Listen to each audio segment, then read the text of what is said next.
there was actually nothing to look for. That's the crazy paradox with all of this.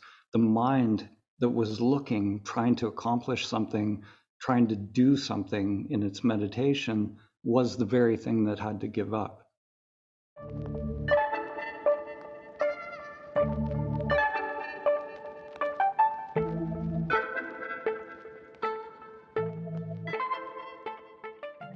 Welcome to the Field Dynamics podcast.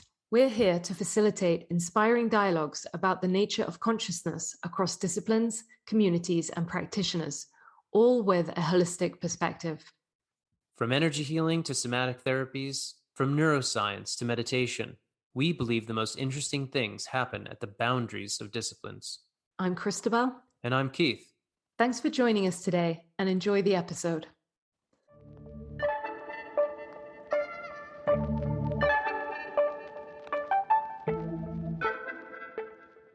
Welcome to this episode of the Field Dynamics podcast. Today we are joined by Daniel Schmidt, founder of the non-for-profit Awaken the World initiative, created for the purpose of awakening humanity through free films and media in every language. Thus far, he has made the award-winning film Inner Worlds, Outer Worlds, the Samadhi film series, and he's also one of the creators and speakers in the Awakening Mind series. Daniel is the founder of the Samadhi Center in Ontario, Canada, which hosts meditation retreats incorporating various meditation styles and supportive practices such as breathwork, dyads, and sound healing. It is his intention to convey the one perennial teaching that is inherent in all spiritual traditions. His approach combines self-inquiry with traditional forms of meditation so that participants have the opportunity to realize their transcendent nature while also purifying themselves of conditioned patterns. Daniel emphasizes that samadhi can be experienced not merely as a temporary state, but also as a stage of development. Daniel, thank you so much for joining us today. Thank you for having me. Yeah, so you're a proponent of the perennial philosophy, as mentioned in your bio. Would you please explain to our audience what the perennial philosophy is? Yeah, that's that's a big one right off the bat. So yeah, to me, I think, on the spiritual journey as life unfolds, there are things that people have in common. So there's a sense in which everyone's unique journey is, sort of a unique individuation of the soul, and unique aspects. But then there are these aspects that everyone has in common as well. As we move through this sort of human journey, evolutionary journey, there's a certain unfolding, and there's a certain sort of, I hesitate to say a template, but there are things when we look at the different journeys collectively and individually. There are things that can be seen that are in common. Different cultures, different religions, but yet there's something at the core that is the same, something that is unfolding. So it's sort of like a divine template, you could say, that is behind all of these unique expressions. So I kind of stole the term from Aldous Huxley as well. He wrote a book called the Perennial Philosophy, and so he sums it up way better than I could, actually. But he goes into the different traditions and shows how, really it's a journey to knowing ourselves, like to the ineffable, to that which is beyond language and culture and tradition and words. With regards to your own journey, your own unique individuated path, I'd love to hear what drew you in this life to the path of meditation, and particularly through the Eastern and Buddhist lineages. So initially it was desperation and suffering that brought me onto the path. There was a period where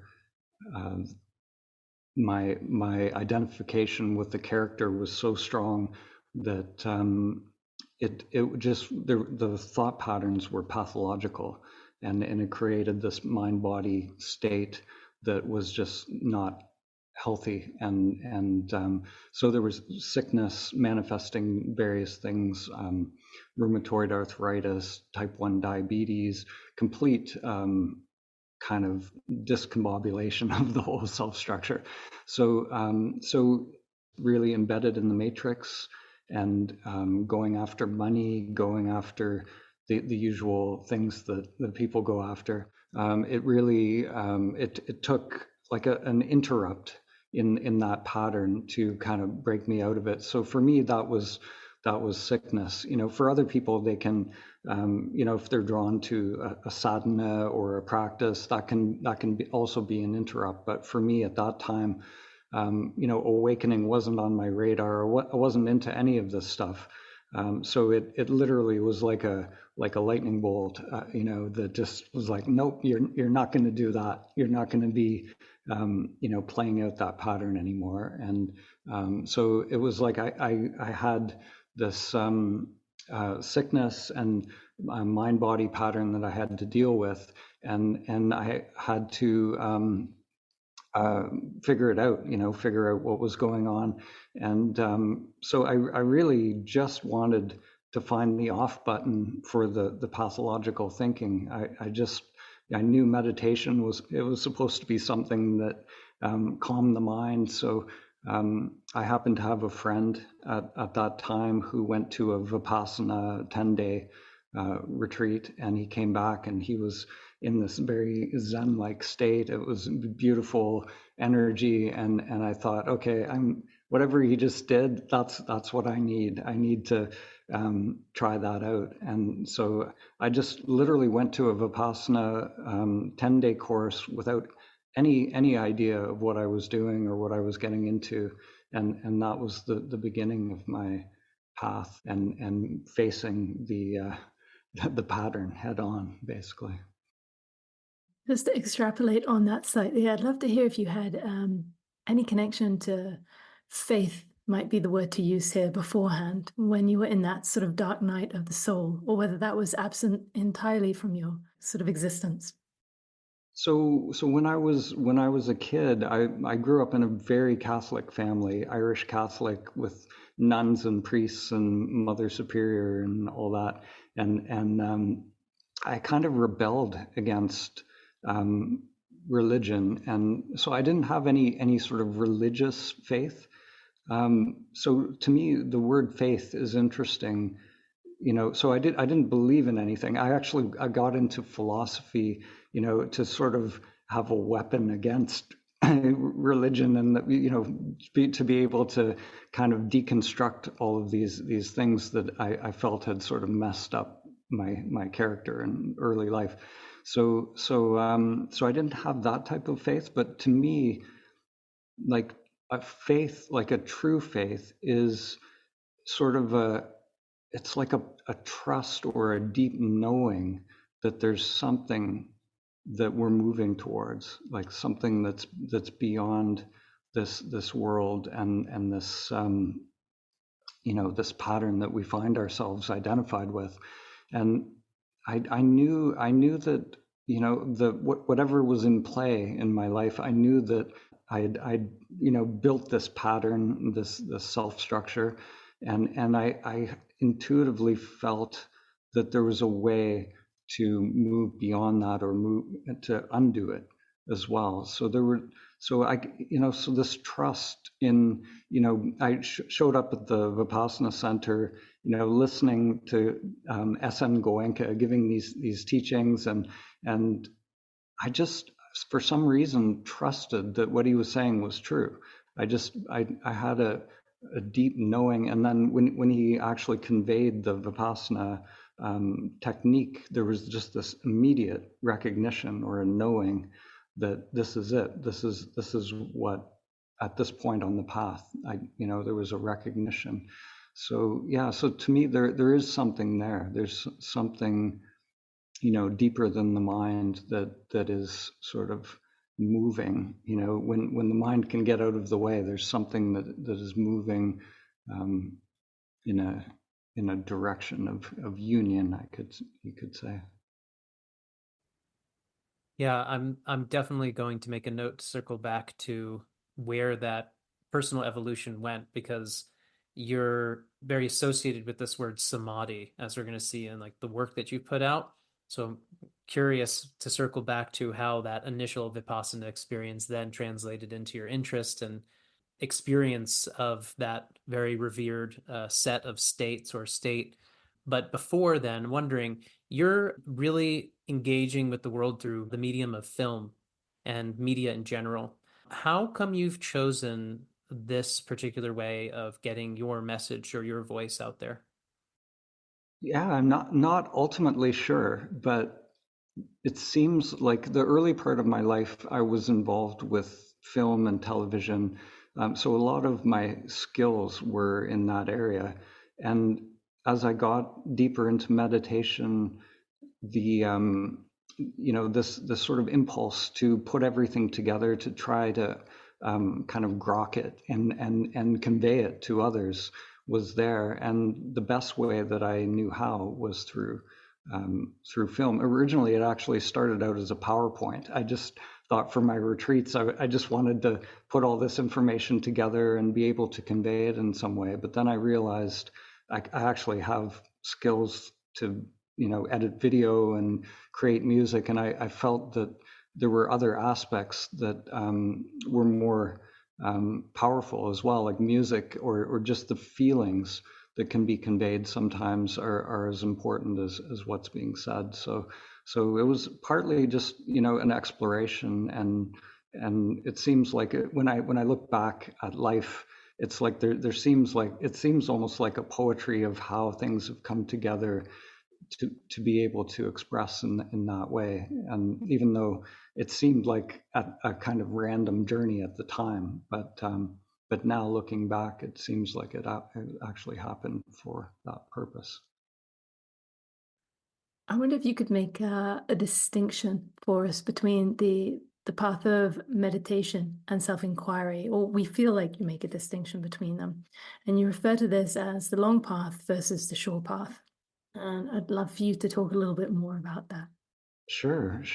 Yeah, I sort of see it as a pathless path. So to me, there's, what we usually engage with at the beginning of our kind of time-bound journey. We come to usually, like I did myself with the Vipassana tradition, we come to usually techniques or teachings, teachers. So there are these things that we engage with, and usually it starts out on the level of the mind. There's some mind understanding there that it's like we learn a technique. So there's something conditioned, and so whether it's observing the breath or a body scan or all different traditions have different sort of practices, and so to me, those practices are working within the self structure, within the conditioned self. And the way I see those practices, the 8 limbs of yoga, the Noble Eightfold Path, all of that, there's a sort of loosening of the bonds within the self structure that can be helpful to sort of create an openness or a space for awakening to happen.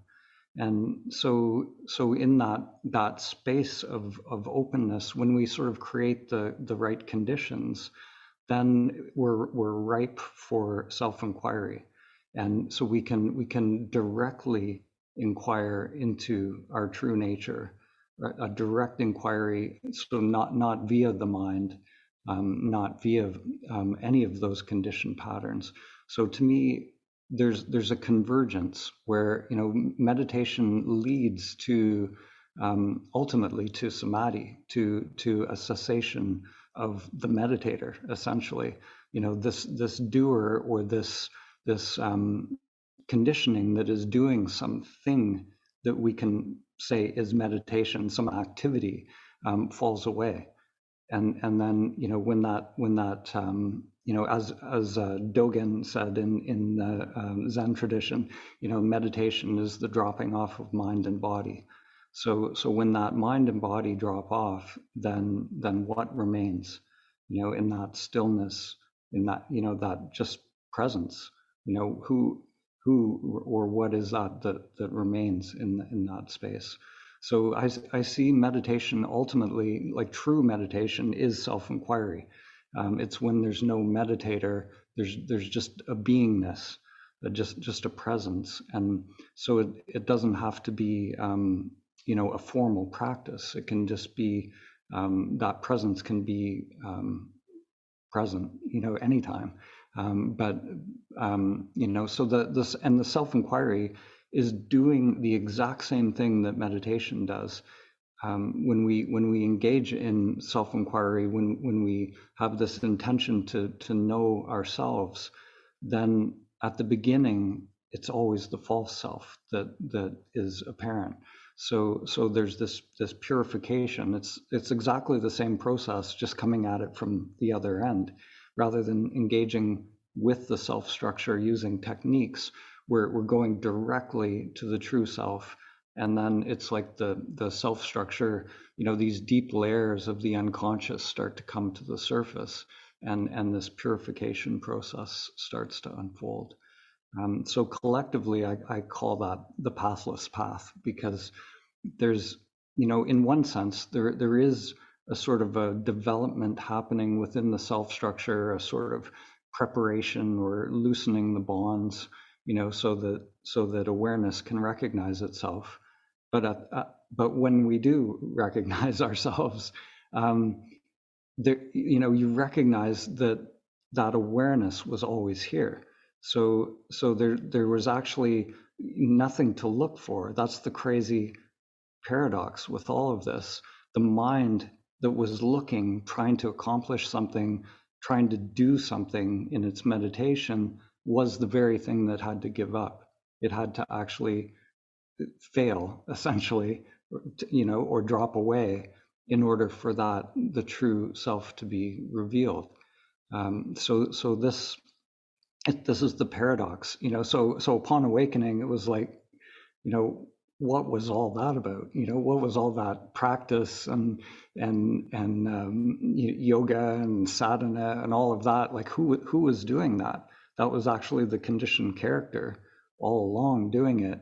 But yet somehow it was necessary. It's almost like an alchemy pot being stirred. It's like stuff bubbling up from the unconscious and things happening, and then suddenly the conditions are right. We can't make awakening happen, but somehow when we come to this kind of open state and the cessation of mind, then the conditions are right for awareness to self-awaken.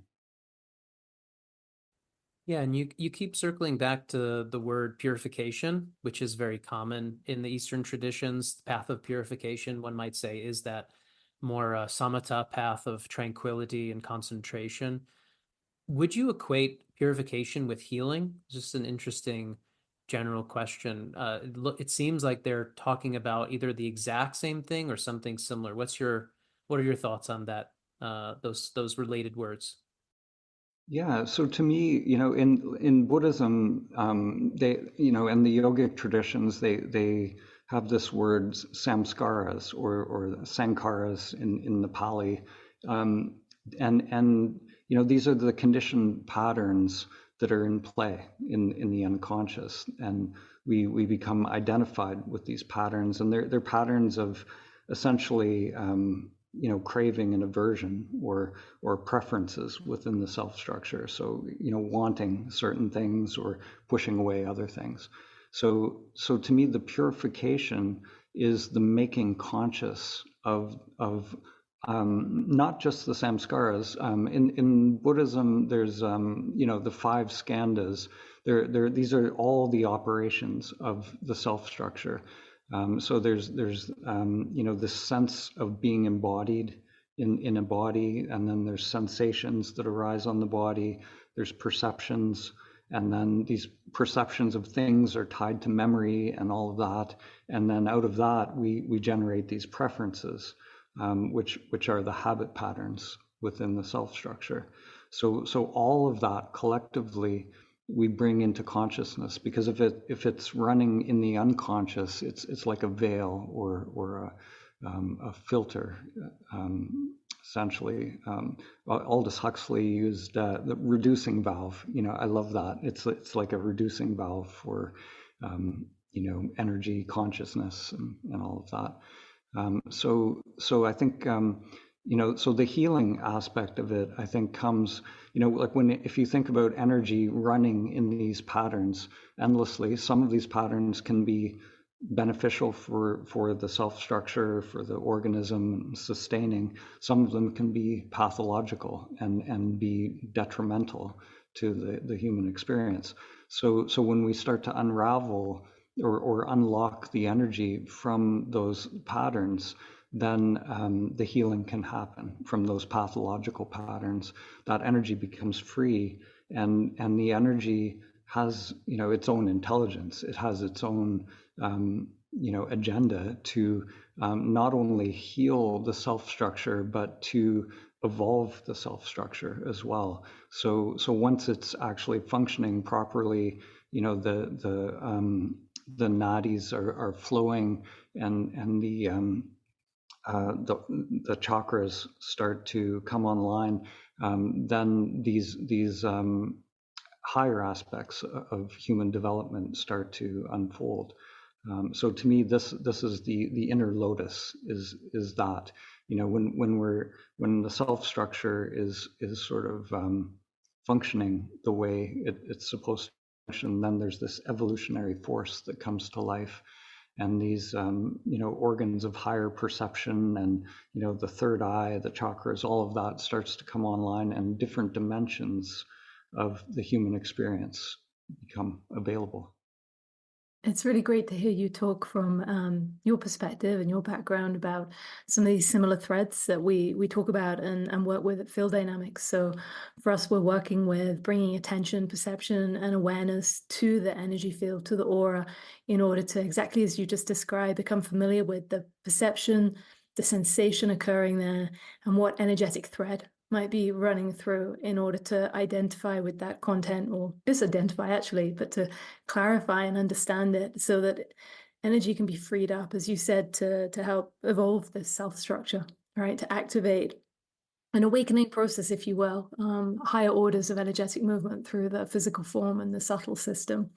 It's interesting hearing you relate to these subtle realms and this energetic phenomena that's sort of arising, because in experience of Buddhist communities, for instance, they don't necessarily like to discuss this sort of esoteric activities, and there's not necessarily a sense of advocacy for studying the subtle bodies, or even necessarily the phenomena that's occurring. That's a better way of putting it. So the cities that are arising.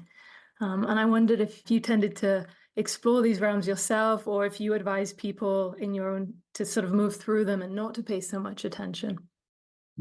So yeah, I see it as a middle way, to move through these things. So I think the caveats in these different traditions are there for good reason.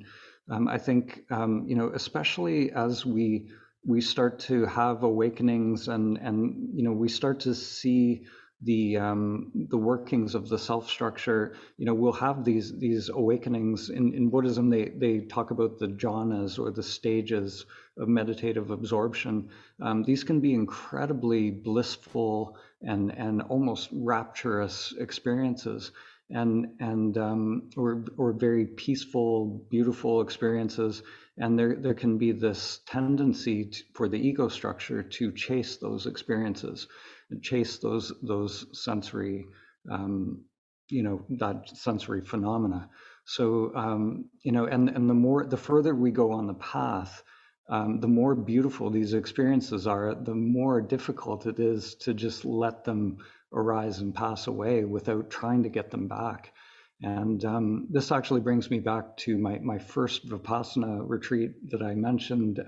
So in that retreat, I experienced what's called Savikalpa Samadhi, which is the samadhi of merging with inner energy. So in terms of human experience, it's a huge, like, peak experience. It's like being one with all that is.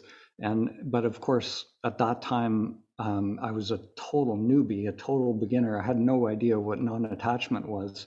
So I was 100% identified with the Dan character who was having this peak experience. So I thought, at that time, like, this is it. I'm like Jesus or Buddha, and of course it was temporary, and I lost it as quickly as I got it, and it's that, within the self structure, it's almost impossible for people not to chase an experience like that when they first have it. It's very difficult. It took me another 10 years until I got deeper into the non-dual traditions and ended up at a Zen center. Eventually, my self structure, my Dan character, had to fail in every. It literally tried to get, every technique, everything it could do to get that experience back, and it was in that total failure that then, eventually it got exhausted, gave up, and then, what remained was actually more the true me, awareness itself. So I would say, for those experiences of higher states and higher worlds, and all of the phenomena that unfolds on the path, the way I navigated it, and the way I've watched other people navigate it through retreats, I think there can be a tendency in these traditions to sort of negate it as well, to say, this phenomena is not important, and just ignore it.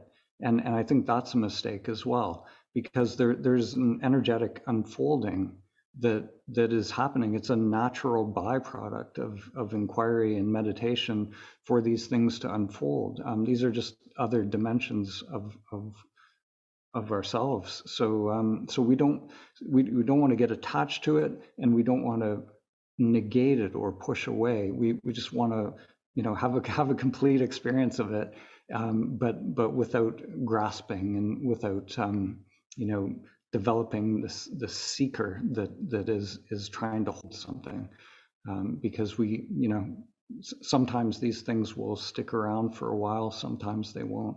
But I think the baseline of our self structure, it's like if we stop grasping, then our baseline, we become more permeable to awareness itself, and these more subtle energies just come and go more freely. But if we're trying to hold some experience, then we shut down that evolutionary process. I'm curious how you might describe how your experience of life moment to moment has shifted from that in that 10-year stretch where you said you were really caught up in the self structure that was suffering a lot, that had physical symptomology trying to express itself, and you went within, you dedicated yourself. You just described at least a 10-year stretch initially there of doing a lot of intensive meditation work. How might you describe that progressive or demarcated change in yourself as a human, as an experience? What was different physically, emotionally, psychologically? Yeah, so now there's really no pathological sickness state, so no symptoms or none of that. All of those manifestations have gone, and some of them, like the type 1 diabetes, it's an interesting one. If I tell a doctor that story, they just say, "Oh, you were misdiagnosed. That can't have happened." So there was I would say, like, a rewiring happened within the body, and that took a long time. That was years and years of really going in and feeling the contractions and the energetic holdings within the body. So yeah, that process, that for many years, I was, I'd go to a retreat and I'd be, really tuned up, and I'd be in alignment, and then I'd lose it again and go back to another retreat. So I went through the thing that many people go through, that it's like, I've got it, I lost it kind of phase of the path, and over time, I think when I look back on my life, the most notable thing is there's just less suffering. I think that's the ultimate measure of one's path. When you look back, is there less suffering? I think if there isn't, then there's not a lot of benefit to all this work, because it is really incredible, difficult work to rewire the self structure. So there has to be a tangible benefit. So for me, the main thing I think would be those pathological patterns of craving and aversion are not prevalent, and just energetically there's a big difference in just these sort of visceral sensation of life. So just feeling the movement of energy in the self structure, or like the self inquiry world. We use this term direct experience. So I would say there's more direct experiences that happen in life. So just experiences of simple mundane things that are extraordinary because of the dropping off of the conditioned self. So just seeing a tree as if it's new for the first time, or and these direct experiences just happen. It seems like the more we work on the path at dropping this conditioned self, there's a more immediate or direct connection to life. So just more experience of everything, and it's not always good. It's always that sensitivity that allows for a beautiful, blissful, direct experience is also a sensitivity to everything within the self structure. So the whole continuum seems to be more alive, I guess you could say.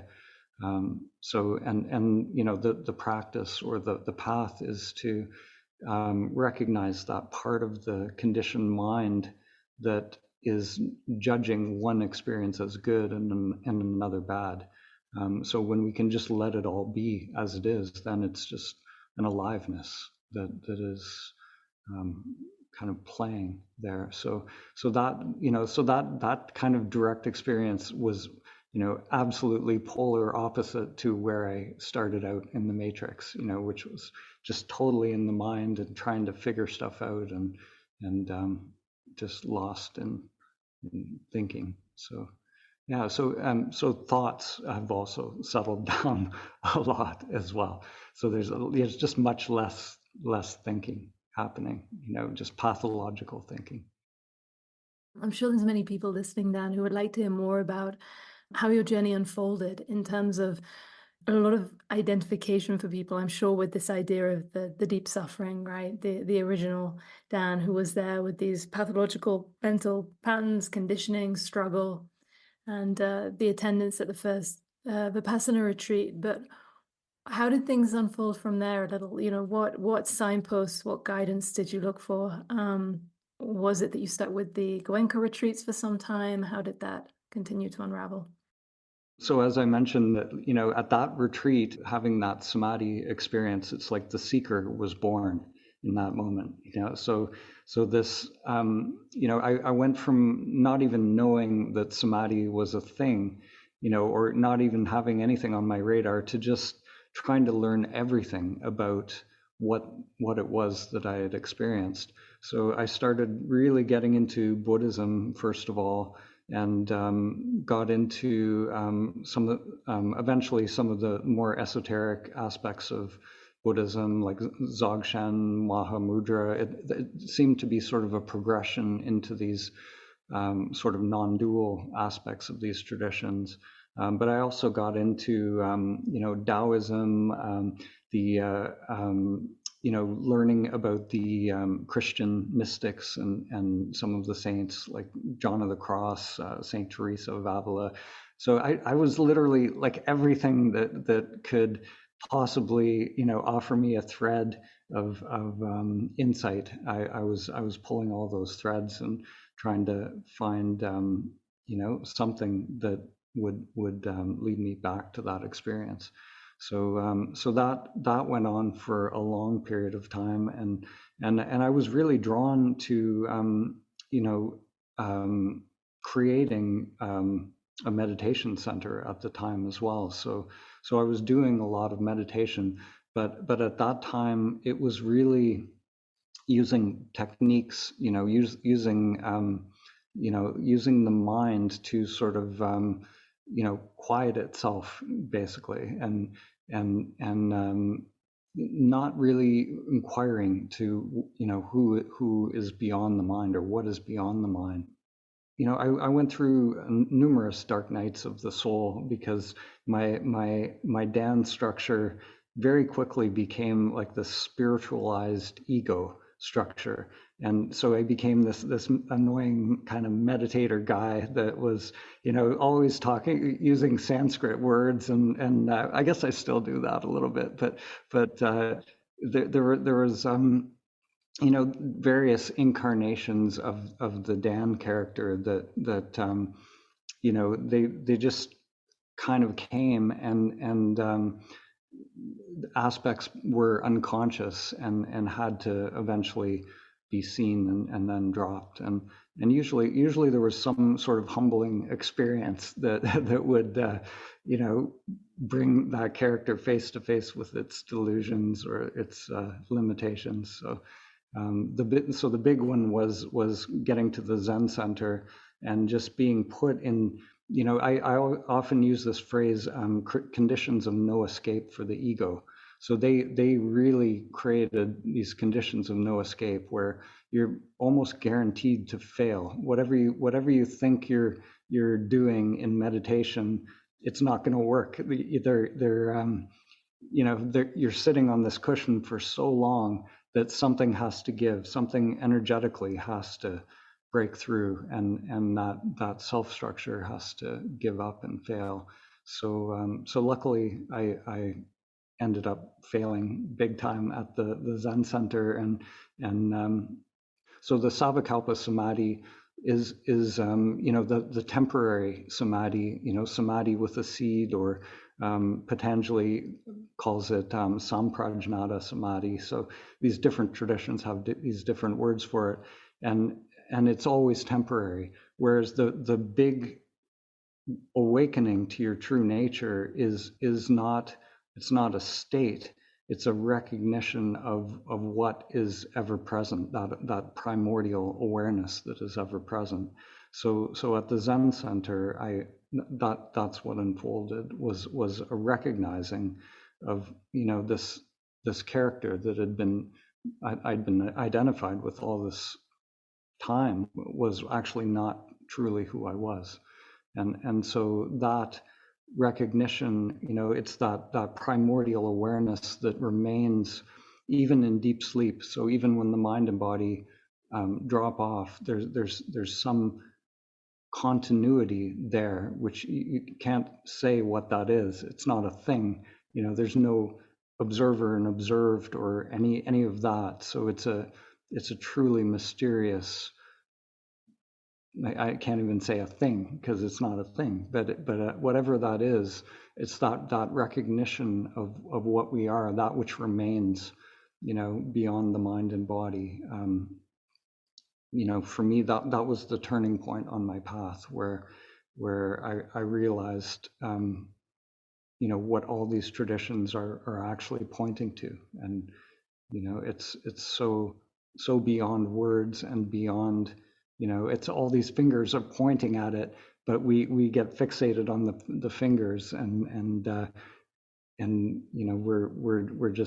we're either trying to negate the finger, like biting the finger, or we're sucking on the finger for comfort. But most people won't make that jump to look beyond the finger and to just to let go. And so at these retreats that I am doing, really there's ultimately no doing in order to make that happen.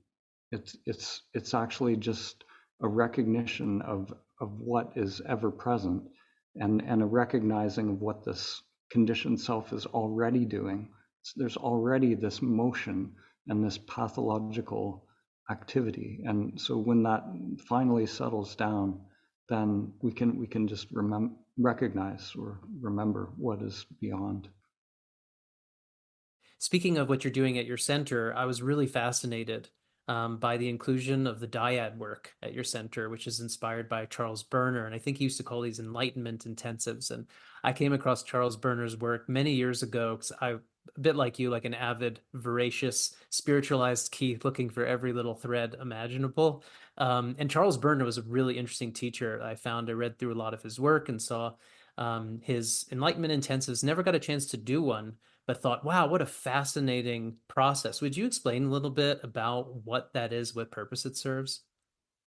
Yeah, I came across it right around the time I ended up at the Zen Center, and all these things started converging.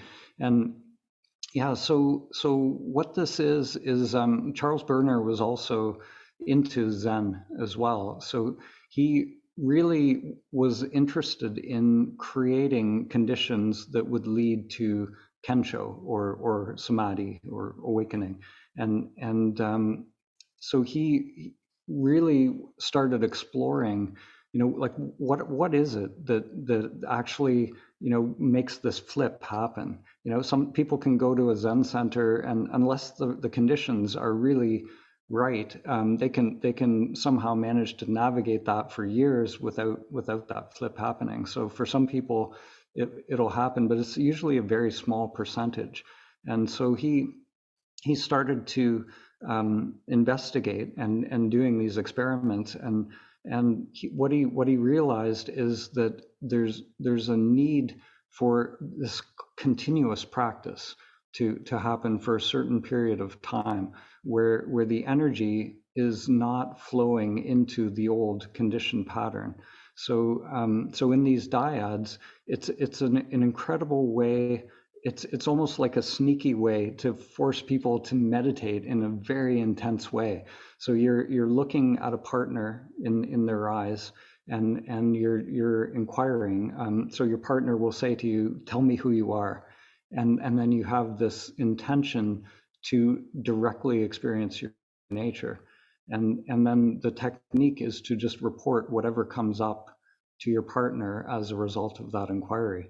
So very quickly, all the stuff that's in the unconscious, the samskaras and emotional blocks, things get crazy very quickly with these intensives. So people are having cathartic experiences. They're trauma releases. All of that kind of stuff starts to happen very, very quickly. And if you can sustain that continuously, some people, it's very difficult. Everybody who does these intensives will say, "That's the hardest thing I've ever done. I can't believe that. That was totally insane." But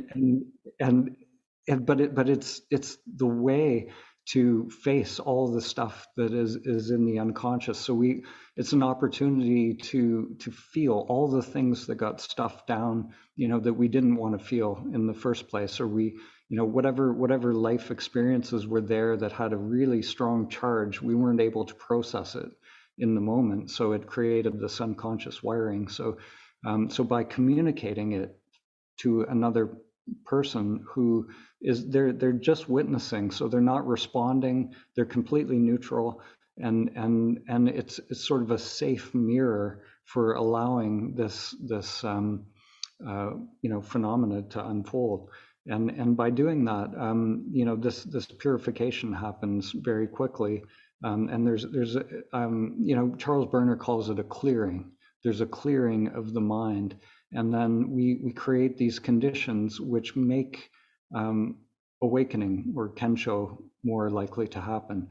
And in that particular technique, the best sort of facilitators who've facilitated these techniques, it usually yields about a 30% Kensho result. So usually like 1 in 3 roughly 1 in 3 people who go to these retreats will have an awakening of some sort.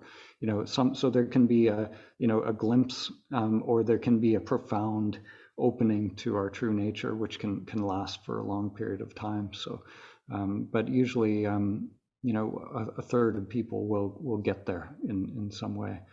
So it's out of every technique or everything that I've seen, I've done a lot of the traditional meditation and the breath work and the yogic practices, all of that.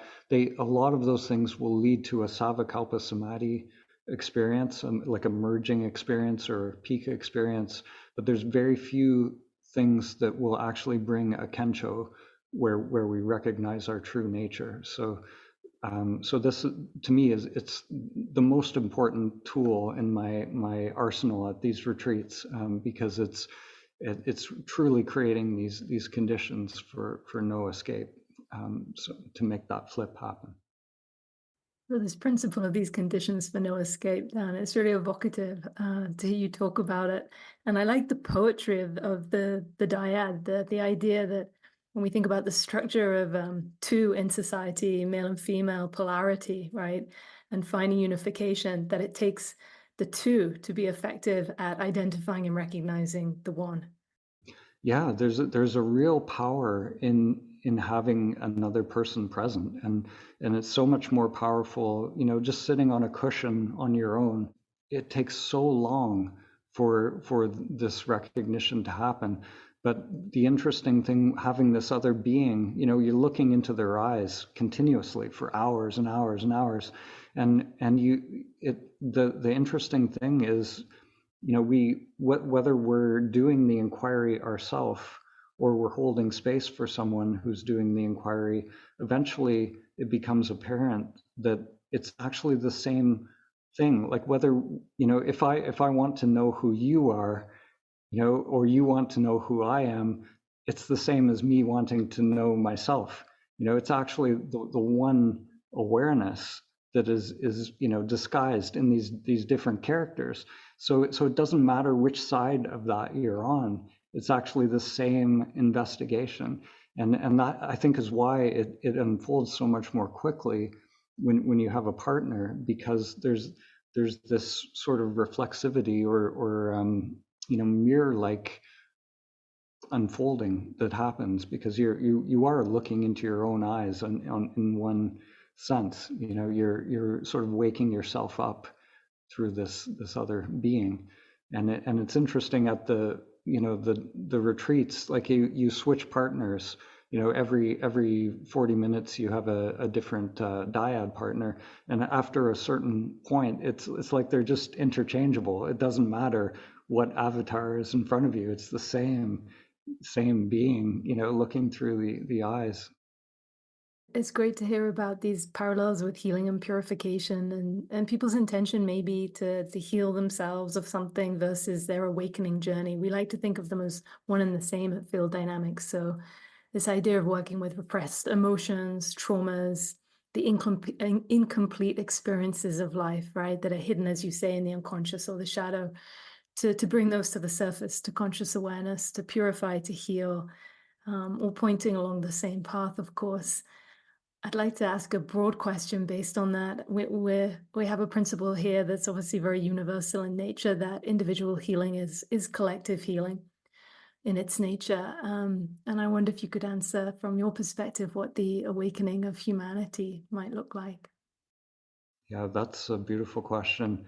Yeah, I think, there's this this sense when we're at the beginning of our path, where it's like this idea of awakening, that I'm going to awaken. There's this me that's going to awaken. The world is all asleep, but I'm going to awaken. And so it's like awakening from the world. But the truth of it is, it's a total flip. It's the opposite, actually. Like when awakening happens, it's like awareness is recognized in everyone and all things.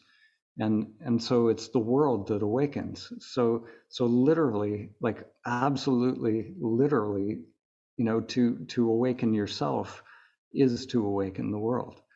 Literally, like when you're awake, it's all the one consciousness, the one source awake. So there's nothing other than just your own awakening, because when you're awake, the world is perfect as it is. It's all just this play of form, and the suffering, and that people. So that when I say stuff like that, sometimes people say, yeah, but what about all the suffering and torture and all of that? And the only thing I can say about that is, the farther we go on the path, like we're experiencing all of it. All of it on some level is happening, and this is the human experience, this whole continuum from the absolute horror on one end to the absolute bliss and beauty on the other. And awareness is just, it's here for this show somehow. It's here for all of it, for this whole continuum. And so when we're identified at one end of that continuum, it seems serious at that, when we're down in the weeds and identified with the character, but yet there's when we awaken, there's no problem. It's like the actor on a stage, realizing, oh, I've been playing this character the whole time. I forgot that it was just a play of form. So so the play is so real. It's so powerful in it. The matrix is so powerful in its capacity to draw us in. And that's the beauty of it as well. If it wasn't that, then we wouldn't take it seriously, and it wouldn't be much of a game. One thing I should say is, I think there are certain beings, like the great masters who have taken this all the way. So people like Jesus, or Ramana Maharshi is a good example, where it doesn't seem to matter on the external. You can crucify them, or their bodies are being eaten by maggots or whatever, and they're still abiding as the self. They're still in that loving awareness. So that, I think, is the ultimate goal. So for me, I'm nowhere near that. I'm still, I get identified with things, and but the farther I go on the path, I think the more free it becomes.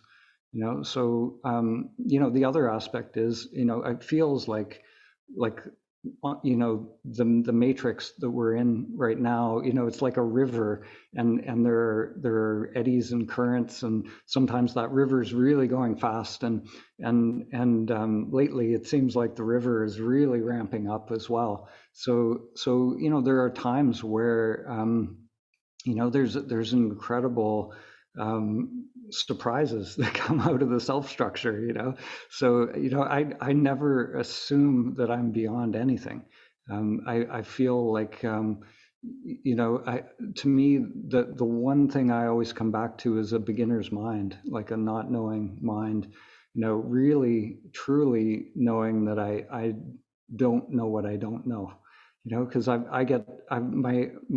been surprised so many times on the path, or there's new unfoldings, or there's just new possibilities for life. That when we really have a don't know mind, we allow that energy to be free, then we can allow the next thing to unfold. So so I like to just kind of hang out in that I don't know mind, and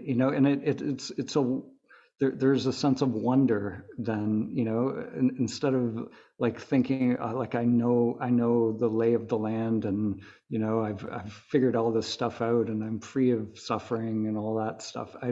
I don't believe any of those thoughts anymore. I just try not to believe any concepts that my mind generates. Obviously, we'd love to share your domain here as we bring things to a close, awakentheworld.com. And if there's anything you'd like to share in terms of how listeners might interact with you, your offerings, your services to this world. Yeah, so right now the most recent thing, we've created an online sort of build your own retreat. It's a 7-day I Am retreat. So we did it live in December, January, and have all the recordings of it on the website, so people can sort of recreate that 7-day retreat where they can sort of create conditions of no escape in their own home, basically. And there's all the teachings, all the pointers, guided meditations. There's also breath work, sound journeys, all kinds of stuff like that. So it's like a whole little retreat that people can create. And the only difference is in the live retreats we did the dyads in the evenings. So people would have to kind of find their own dyad partner if they wanted to really recreate the same retreat. But we have a community page where people can actually hook up with dyad partners. And we are actually working on an app to it's like a get a dyad partner anytime, anywhere in the world kind of thing. So that's going to be coming in the next few months as well. Yeah, and if people just check out the Awaken the World site, there's a lot of resources on there. We have monthly guided meditations, Q&As. There's morning meditation, silent meditation every day.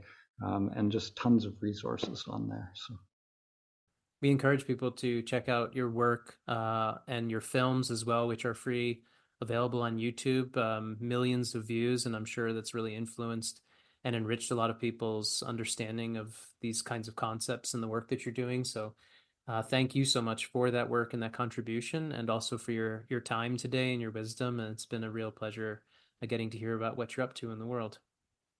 Thank you. Yeah, it's been great to connect, and it's great to find out about what you guys are doing as well. It sounds like very much in sync. So yeah, let's stay connected. Thanks for listening to the episode. What really supports the podcast is providing a rating and review of the show on your preferred listening platform. This helps us get the message out to a wider audience. If the topics we discussed today appeal to you, do take a moment to subscribe. Lastly, we invite you to check out our website, fielddynamicshealing.com, to learn about our training programs, private session work, and to see how we're setting the standard in contemporary energy healing. Many thanks, and see you next time.